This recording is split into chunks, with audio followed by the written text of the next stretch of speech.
Well, what's better than one Rebel Stakes? Two. Hi, everybody. Jay Privman, along with Mike Watchmaker. We put together the Derby Watch Top 20. And Mike, this is a long anticipated weekend for us because we thought last week we'd see Game Winner and Improbable, who are currently the top two choices on your line towards the Kentucky Derby. We thought we'd see them in the San Felipe, owing to the unprecedented circumstances at Santa Anita, with the San Felipe now being canceled. Those two have been rerouted to Arkansas, where Oaklawn Park made a magnificent gesture to put up extra money and split the Rebel into two divisions. Game Winners in one division, Improbable in the other. Let's talk about the merits of these two outstanding colts, beginning with Game Winner. We'll take a look at one of his big wins at 2 in the American Pharoah. What do you think of him? Well, Game Winner deserves to be, I believe, the anti-post favorite for the Kentucky Derby because he's reigning champion, 2-year-old. He's undefeated. He's already proven that he can win going 2 turns, having done so twice in Grade 1 races last year. That said, I think he's got some things to prove. I wasn't crazy about the Breeders' Cup Juvenile field he beat. And I think there are some questions about that. And I wasn't crazy about the time of the race either. It was slower than Jaywalk's Breeders' Cup Juvenile fillies with a comparable pace. So I'm very interested to see if Game Winner takes a step forward in his 3-year-old debut. And if he does, I'll reassess. Otherwise, I'm just a little bit skeptical of a horse that is a short price for the Derby, at least at this stage of the campaign.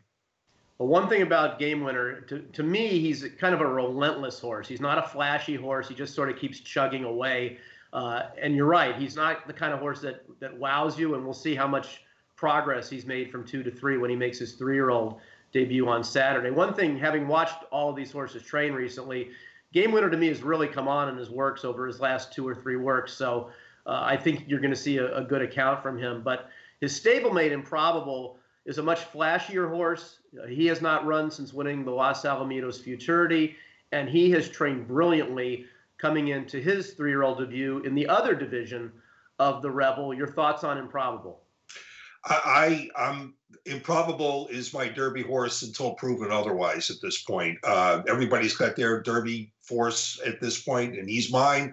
I just loved his Los Alamitos Futurity. And the thing I love about this horse is that he's given me a strong sense that he's barely scratching the surface of his ability. I mean, he only pulled away late in the Los Alamitos Futurity. It looked like he was basically goofing around until the final 100 yards, and then he finally flipped the switch on, and he just like drew off from that field with complete authority. And I just think he's a very, very nice horse who's got a world of potential. Well, there's 2 other horses who are from California who have gone to Oaklawn for the Rebel this week, who are part of our Derby Watch Top 20. Let's start with Galilean. This is a Calbred. He's by Uncle Mo, and he cost a lot of money as a 2-year-old. But he's run in state-restricted races so far. This will be his first race against Open Company and in a graded stakes race. Mike, I like this horse. I think he's got the potential to be good, but his buyer figures need to improve significantly for him to be a factor against these. Where are you right now with Galilean? Well, it'd be interesting to see if he really emulates California Chrome, of course, famous for being a California bred.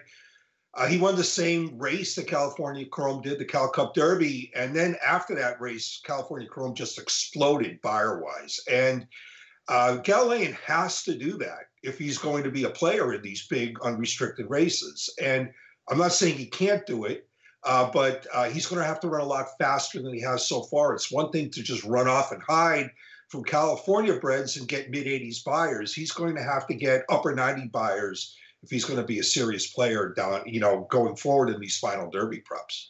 And the 4th and final Derby Watch Top 20 member who's competing in the Rebel this weekend is Omaha Beach. He's from Richard Mandela's barn. And in fact, I wrote about Richard Mandela for my Derby Watch feature this week.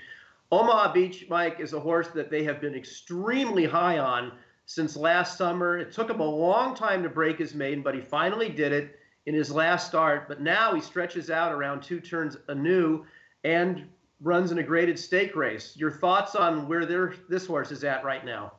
I think he's very interesting, Jay. Our comments in Derby Watch have been flattering to this horse. We both feel that he's a very intriguing horse.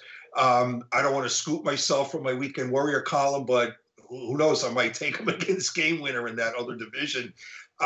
This is a horse who's got a pedigree that says he'll run all day. It looked like it took a while for him to shake off his seconditis. He was involved in a lot of close decisions, came out the wrong way. Usually horses like that have a lot of ability, and when they finally win explosively, they tend to put big races together. I think the added distance will only help him. He's run fast enough to be competitive with these horses already, even in that maiden win. I think he's a big horse, to say the least. The thing about him, he's trained just freakishly good coming out of that maiden win that we just took a look at. So those are the 4 members of the Derby Watch Top 20 who will be competing in the Rebel this week. Thanks for watching our preview of that race. Make sure you stay tuned here at DRF.com for a review of last week's races that we covered. And obviously, Mike and I will be back next week with our thoughts on the 2 divisions of the Rebel and a preview of the Louisiana Derby. For Mike Watchmaker, I'm Jay Privman. Thanks for watching.